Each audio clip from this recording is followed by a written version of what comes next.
బంగారం ఒక విద్యార్థినికి ఉపాధ్యాయునికి మధ్యగల చక్కని అనుబంధాన్ని తెలియజేసే అద్భుత కథ. నా మనసంతా జ్యోతి చుట్టే తిరుగుతా ఉంది. ఇప్పటికి 4 సంవత్సరాలైంది దాన్ని చూసి. నిన్న రాత్రి ఫోన్ చేసి, సార్, రేపే నా ప్రసవం, ఆదోని గోసాసుపత్రికి వెళ్తున్నా, నువ్వు తప్పకుండా రావాలా, నిన్ను సూడక ఎన్ని రోజులైందో తెలుసా, నా బిడ్డని సూడ్డానికొచ్చినట్లుగా వచ్చి నన్ను గూడా సూసిపో, మర్సిపోమాకు, ఎదురు సూస్తుంటా, రాలేదనుకో మళ్ళా సచ్చినా మాట్లాడను, ఎప్పటికీ నీ మీదొట్టు అంది. దాంతో పొద్దున్నే బడికి 1 గంట ఆలస్యంగా వస్తానని చెప్పి ఆసుపత్రికి బయలుదేరా. జ్యోతి వట్టి మాటలపుట్ట. నోరు తెరిస్తే చాలు తుంగభద్రా ప్రవాహంలా పదాలు పరవళ్ళు తొక్కుతాయి. ఒకటే సందడి, జాతరలా ఉంటాది. నల్లగా ఉన్నా చూడముచ్చటైన రూపం. నేను కనబడితే చాలు దాని చక్రాల్లాంటి కళ్లలో ఇంద్రధనుస్సులు ప్రత్యక్షమవుతాయి. మొగమంతా అప్పుడే విచ్చిన ముద్దబంతిలా వెలిగిపోతాది. చెంగుచెంగున ఉడతపిల్లలా గంతులేస్తూ ఉరుక్కుంటూ వచ్చి, శుభోదయం సా అంటాది. ఆ మాట వినబడని రోజునా కళ్ళు బడంతా జల్లెడ పట్టేస్తాయి. ఏదో దిగులు, ఏమైందో దానికని. ఏ పిల్లనైనా అడుగుదామా అంటే, ఎప్పుడూ ఎందుకు దాని గురించే అడుగుతావు, మేం కనబడమా అంటారు మూతి 3 వంకర్లు తిప్పుతా. కొన్నిసార్లు సాయంత్రం ఇంటికి పోయేటప్పుడు, సా, రేపు పొద్దున ఏమీ తినకుండారా, ఉగ్గాని బజ్జీ సేసుకోనొస్తా, ఉడుకుడుకుగా తింటే భలే కమ్మగా ఉంటాది అంటుంది. పొరపాటున ఏదో ఆలోచనల్లో మర్చిపోయి తినేసొస్తే, మొగమంతా గంటు పెట్టుకుని, గులాబీ మొగ్గలా పెదాలు ముడిచి, ఏం చెయ్యాల దీన్ని, తీసుకపోయి దిబ్బలో పాడేస్తాలే అంటూ చెమ్మగిల్లిన కళ్లతో కోపంగా విసవిస పోతాది. 2 రోజులదాకా నవ్వినా నవ్వదు, పలకరించినా పలకదు, కొర చూస్తుంటాది. అందుకే తిన్నా తినలేదని అబద్ధం చెప్పేస్తా. అదిచ్చిన క్యారియరు తీసుకుని తిని బయటకు రాగానే ఉరుక్కుంటా వచ్చి, ఎలా ఉంది సా, నచ్చిందా అంటుంది ఆతృతగా కళ్ళెగరేస్తా. నీ చేత్తో ఏం చేసినా అమృతమే, నిన్ను కట్టుకునేటోడు గొప్ప అదృష్టవంతుడులే అంటే, పోసా, నువ్వు అంటూ సిగ్గుపడుతూ తుర్రున మాయమవుతుంది. చాలాసార్లు ఆలోచిస్తాను, ఎట్లా ఏర్పడింది ఈ పాపతో నాకింత అనుబంధం అని. 5వ తరగతి ముగించుకుని 6వ తరగతికి హైస్కూల్లో చేరే పిల్లలు మొదట్లో తుమ్మెదల్లా స్వేచ్ఛగా, మహానంది కోనేట్లా స్వచ్ఛంగా ఉంటారు. ఉపాధ్యాయుల చుట్టూ పిల్లిపిల్లల్లా రాసుకొని పూసుకొని తిరుగుతుంటారు. ఒకసారి పిల్లలందర్నీ తీసుకుని కౌతాళం ఖాదరలింగస్వామి దర్గాకి, అట్లే దగ్గర్లోనే ఉన్న ఉరుకుంద ఈరన్న స్వామి గుడికి పోయినా. మధ్యాహ్నం దాకా తిరిగి అలసిపోయి ఒక చెట్టు కిందికి చేరుకున్నాం. తెచ్చుకున్నేవి ఇప్పుకొని తిన్నాక, సార్, ఏదైనా ఒక మంచి కథ చెప్పుసా అంటూ వెంటబన్నారు పిల్లలు. సరే అని కిర్రు లొడ్డప్ప అనే జానపద కథ చెప్పి, మీకెవరికైనా వస్తాయా ఇట్లాంటి కథలు అనడిగా.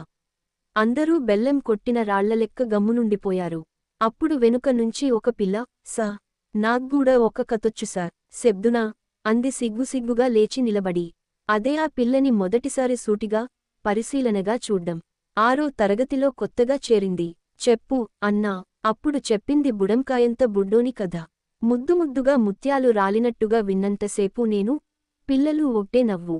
అంతా అయిపోయాక దాని చేయి పట్టుకుని దగ్గరకు తీసుకుని, భలేగుంది కథ, ఇంకా ఇట్లాంటివి ఏమన్నా వస్తాయా అనడిగా.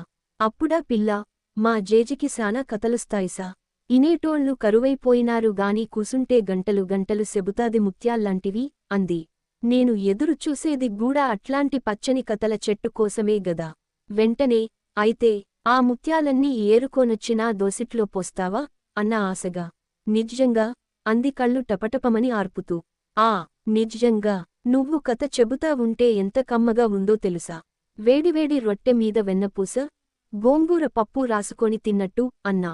అట్లా ఏర్పడింది అనుబంధం. వారానికో 10 రోజులకో ఏదో ఒక కథ పట్టుకొచ్చేది. కొన్నిసార్లు నాకు తెలిసినవే అయినా అదంత కష్టపడి సంపాదించుకొచ్చింది గదాని వింటూ ఉంటా. అట్లా ఆ పాప చాలా దగ్గరైపోయింది. ఎంత దగ్గరంటే దాన్ని చూడకుండా ఉండలేనంత. ఇట్లాంటి కూతురుంటే ఎంత బాగుండేది గదా అనుకునేంత. దాన్ని ఎప్పుడూ బంగారు అని ముద్దుగా పిలుచుకునేవాణ్ణి. తరగతి గదిలో పిల్లలు గూడా, మీకు అందరికన్నా మీ బంగారమే ఎక్కువైంది, ఇంగ మాతో ఎందుకు మాట్లాడ్డం, ఆ పిల్లనొక్కదాన్నే కూసోబెట్టుకొని పాఠాలు సెప్పుకో, మేం బయటకు పోతాం అంటారు అల్లరిగా దాన్ని ఉడికిస్తూ. దానికి అది వాళ్లని చూపుల్తోనే కాల్చేస్తూ, ఆళ్లకు కుళ్ళులే సార్ ఊకే ఏదో ఒకటి వాగుతుంటారు ఉత్త డబ్బాల్లెక్క. పట్టిచ్చుకోమాకు అంటూ వాళ్లకెళ్ళి తిరిగి, పోతే పోండే నా సారు నా ఇష్టం అనేది చేతిని లతలా గట్టిగా అల్లుకుపోయి. అచ్చం మా పాపగదా, మా నాన్న అన్నట్లుగా. అట్లా ఒక్కొక్క సంవత్సరమే గడుస్తా 9వ తరగతిలోకి అడుగుపెట్టింది. అప్పుడప్పుడే వసంతం ఆ పిల్లని ఆవహించడంతో దాని శరీరమంతా ఆ చిరువెలుగులు మిరుమిట్లు గొలుపుతూ ఉండేవి. వయసు పెరుగుతున్నా నా దగ్గర మాత్రం అట్లాగే పసిపిల్లలా వయ్యారాలు పోతూనే ఉండింది. ఒకసారి జ్యోతి వరుసగా 2 వారాలు బడికి రాలేదు. ఎదురు చూసి ఉండబట్టలేక దాని స్నేహితురాలిని పిలిచి, ఎందుకురా జ్యోతి రావడం లేదు అని ఆరా తీసే ఆరోగ్యమేమన్నా బాగాలేదేమోనని. ఆ పాప రహస్యం చెబుతున్నట్లుగా దగ్గరకు వచ్చి, నీకు తెలీదా సా, జ్యోతి వాళ్ళక్క లేచిపోయింది అంది గుసగుసగా. ఎప్పుడు అన్నా కుతూహలాన్ని ఆపుకోలేక. 15 రోజులైంది సా అంది. ఎవరితో అన్నా వివరాల కోసం. ఆదోని పిల్లోడంట. ఎవరికీ తెలీకుండా బట్టలు నగలు సర్దుకోని కాలేజీకని పోయి అట్నించి అట్నే ఎళ్ళిపోయింది. ఊళ్ళో అందరూ ఆళ్ల కోసమే బుడుకుతున్నారు. ఆళ్ల నాన్నైతే అది నా కూతురే గాదు, దొరికితే దాన్ని సంపకుండా వదలను అంటూ సెగలు కక్కుతున్నాడు.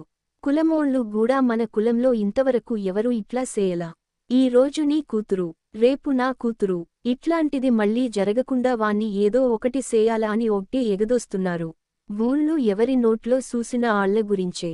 దాంతో తలెత్తుకోలేక ఆడోళ్ళెవరూ ఇంట్లో నుండి బయటకు రావడం లేదు అంది.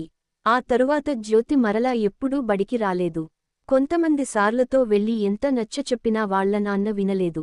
ప్రతిరోజూ నా కళ్ళు ఆపాప కోసం ఆశగా వెదుకుతూనే ఉండేవి. నల్లగా, పొడవాటి జడతో, గుండ్రని కళ్లతో, కొసని ముక్కుతో, నుదుటన ఎర్రని బొట్టు పెట్టి ఏ పిల్ల కనబన్నా జ్యోతే కళ్ల ముందు మెదిలి మనసంతా బాధతో ఒక్కసారి మెలిబెట్టేది. బడిలో అంతకు ముందులా పిల్లల్తో చలాకీగా ఉండలేకుంటున్నా. అలా ఎదురు చూస్తానే దిగులుగా 6 నెలలు గడిచిపోయింది. ఒకరోజు రాత్రి చదువుతున్న కథల పుస్తకం పక్కన పెట్టేసి పడుకోడానికి సిద్ధమయ్యాను. కన్నులు మూసుకుపోతున్నాయి. అంతలో సెల్ మోగింది. ఇంత రాత్రప్పుడు ఎవరబ్బా అని విసుగ్గా అందుకున్నాను. అవతల నుంచి కాసేపు నిశ్శబ్దం. ఎవరు అన్న చిరాగ్గా మాటలేవీ లేవు. అంతలో ఫోన్ మూగబోయింది. బంగారం లాంటి నిద్ర చెడగొట్టినందుకు పీకలదాకా కోపం వచ్చింది. పడుకోబోయాను. అంతలో మరలా రింగయింది. ఎవరైనా ఆట పట్టిస్తున్నారా అనుకుంటూ ఫోనెత్తాను. సా, బాగున్నావా అంటూ గుసగుసగా వినబడనట్లుగా ఒక పరిచితమైన కంఠం అలలుగా. ఎవరు సరిగ్గా వినబడ్డం లేదు అన్నా నిటారుగా కూర్చుంటూ. నేనేసా, మీ బంగారాన్ని అంది. ఒక్కసారిగా నిద్రమబ్బు ఎగిరిపోయింది. ఎన్ని రోజులైంది ఆ కమ్మని కంఠం విని. నరనరాల్లో ఏదో ఆనందం. ఏమైపోయావురా బంగారం, ఇన్ని రోజులు అన్నా ఆప్యాయంగా. అంతలో అవతలి నుంచి సన్నని ఏడుపు. ఈ బంగారం ఇంగ నీకు ఎప్పుడూ కనబడనంత దూరమైపోతాదిసా అంది వెక్కిళ్ళు పెడుతూ. నాకర్థం కాలేదు. ఏమైందిరా, ఎందుకలా మాట్లాడుతున్నావ్ అన్న అమ్మలా ఆప్యాయంగా. కాస్త కంగారుగా. కాసేపు నిశ్శబ్దం. సా, నా పెండ్లిసా, ఎల్లుండే, ఆలూరు సంబంధం. ఏం బాలేడు, శానా పెద్దోడు. నేనెంత మొత్తుకుంటున్నా ఎవరూ వినడం లేదు.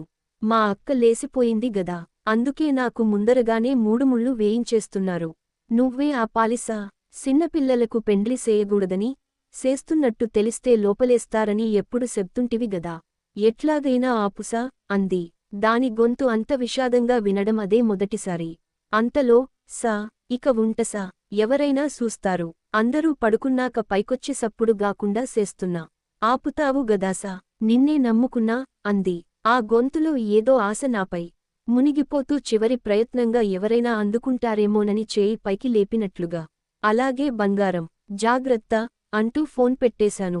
మనసంతా అల్లకల్లోలంగా ఉంది. నిద్ర ఎగిరిపోయింది. ఏవేవో ఆలోచనలు. చుట్టూ చీకటి అనంతంగా వెలుతురును కబళించి చిదిమేసి విజయానందం పొందుతూ ఆలోచనలతో అలసిన మనసు ఎప్పుడు నిద్రపోయిందో. ఉదయం రెప్పలు బలవంతంగా తెరిచాను. కళ్ళు ఎర్రగా మండుతున్నాయి. మనసంతా బంగారమే మెదులుతూ ఉంది. ఎలా ఆపాలి ఆలోచిస్తూ ఉన్నాను. పోలీసుల్ని కలిసి ఫిర్యాదు చేస్తే ఆగిపోతాది. కాని ఊరోళ్లతో గొడవ.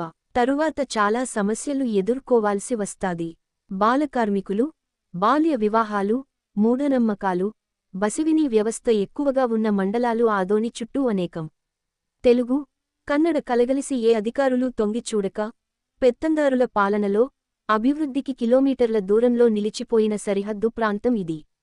అంతలో చేయూత సంస్థ గుర్తుకొచ్చింది. ఆడపిల్లల అక్షరాస్యతపై పనిచేస్తున్న సంస్థ. దాని అధ్యక్షుడు నా స్నేహితునికి మంచి స్నేహితుడు. వెంటనే నా స్నేహితునికి ఫోన్ చేసి నా పేరు బయటకు రాకుండా ఈ పెళ్లి ఆపమని ప్రాధేయపడ్డాను.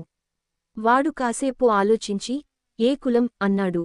ఎందుకురా అడిగాను. పెద్ద కులమోళ్ళైతే కష్టం. అదీగాక వాళ్ల సంస్థ మీ ఊళ్ళో గూడా పనిచేస్తోంది. దాన్ని తవ్వుతే ఆపైన పీక్కోవడం కష్టం అన్నాడు. బీసీల్లే అన్నా కులం పేరు చెబుతూ. సరే నేను మాట్లాడ్తాలే అంటూ ఫోన్ పెట్టేశాడు. ఉదయం 9కంతా బండేసుకుని ఎప్పటిలాగే ఆదోని నుంచి బయలుదేరా. బడికి చేరాలంటే అరగంట పైనే పడుతుంది. దారంతా కూలీల ఆటోలు, వ్యాన్లు. దాన్ల నిండా బడీయుడు మొగ్గలే, ఎక్కువగా ఆడకూతురులే. కెనాల్ కింద ఊర్లలో పత్తి, మిరప విరగబడి కాస్తాయి. కూలోళ్లకు కొరత. దాంతో చుట్టుపక్కల గ్రామాల నుంచి కుప్పలు కుప్పలుగా వెళ్తూ ఉంటారు. వాళ్లనే చూస్తూ నిదానంగా బండి నడపసాగాను. మనసంతా ఆందోళనగా ఉంది. ఏమి జరుగుతుందా అని. కాసేపటికి ఒక పోలీసు జీపు, దాని వెనుక చేయూత సభ్యులు, పత్రికా విలేకరులున్న మరో జీపు నన్ను, ఆటోలను దాటుకుంటా సర్రున గ్రామం వైపు దూసుకుపోయాయి. వాటిని చూడగానే నా పెదాలపై చిరునవ్వు మెరిసింది. బడికి పోయిన కాసేపటికి ఒక పాప ఉరుక్కుంటూ నా దగ్గరకు వచ్చి, సా జ్యోతి పెండ్లి ఆగిపోయింది సా అంది గసబెడతా. ఏం జరిగింది?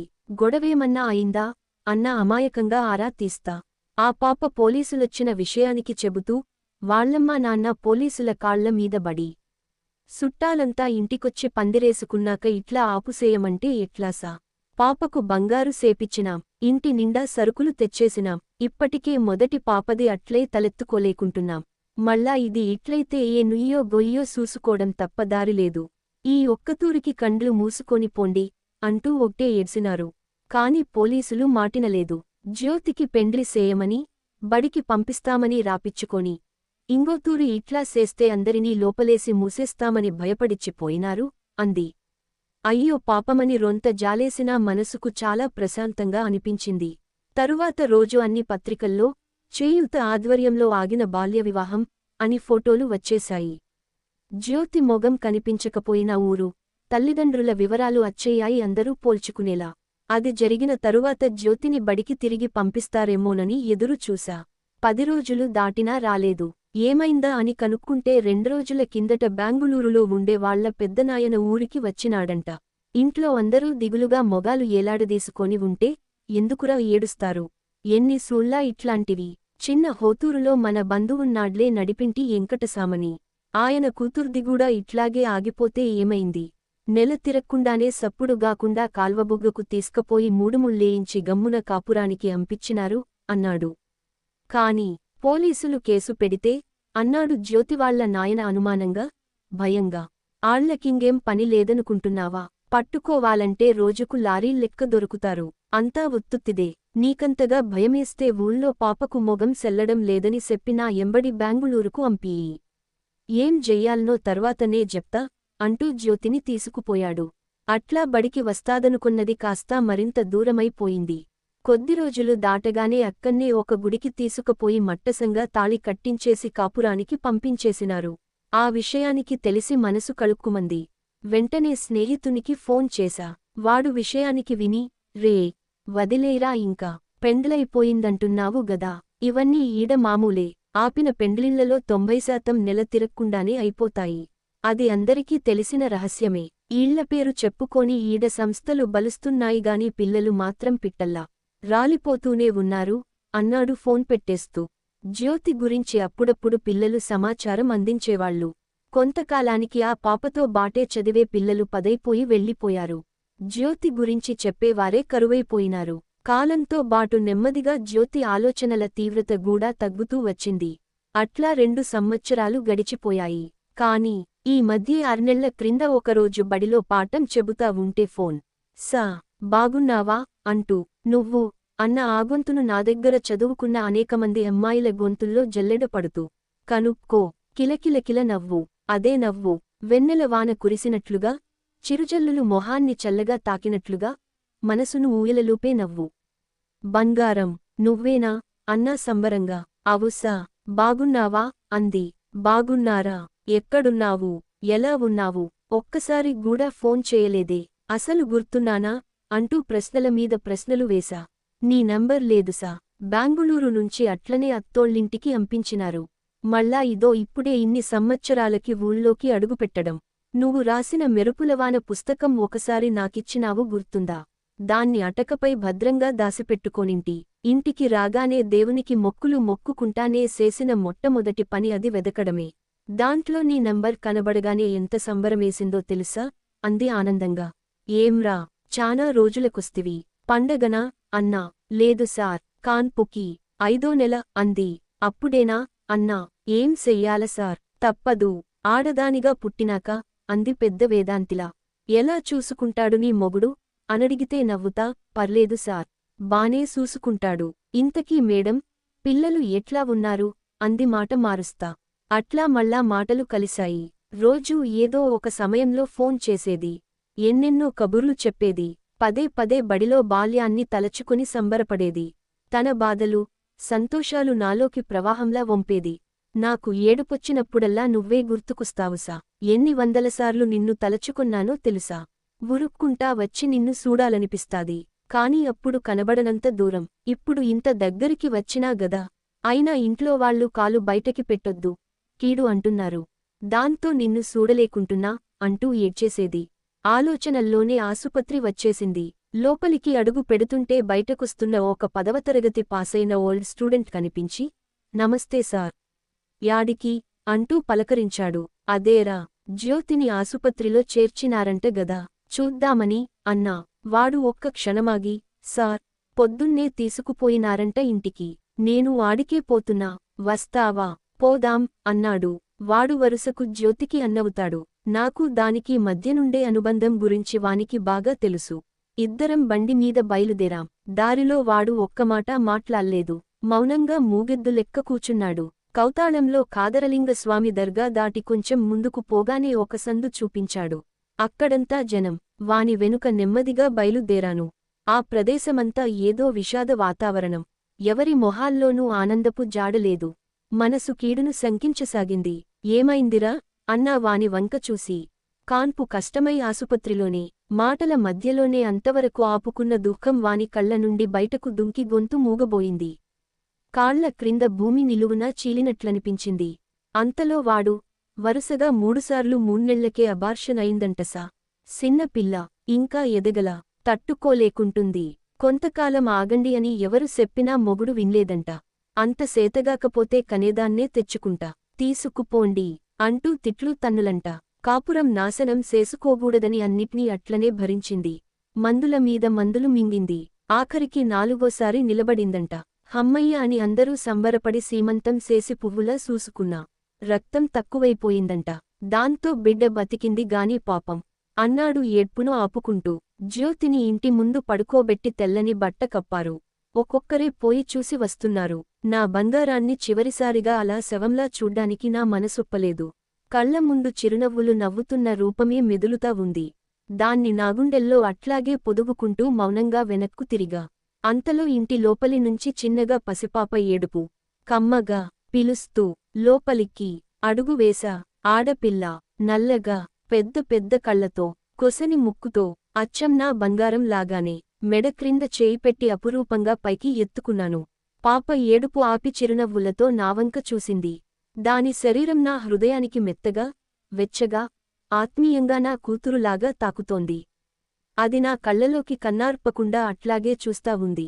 నా చిటికెన వేలు ఆపాప లేత పిడికిలిలో నలుగుతా ఉంది. కథ నచ్చితే లైక్, షేర్ అండ్ సబ్స్క్రైబ్ చేయండి.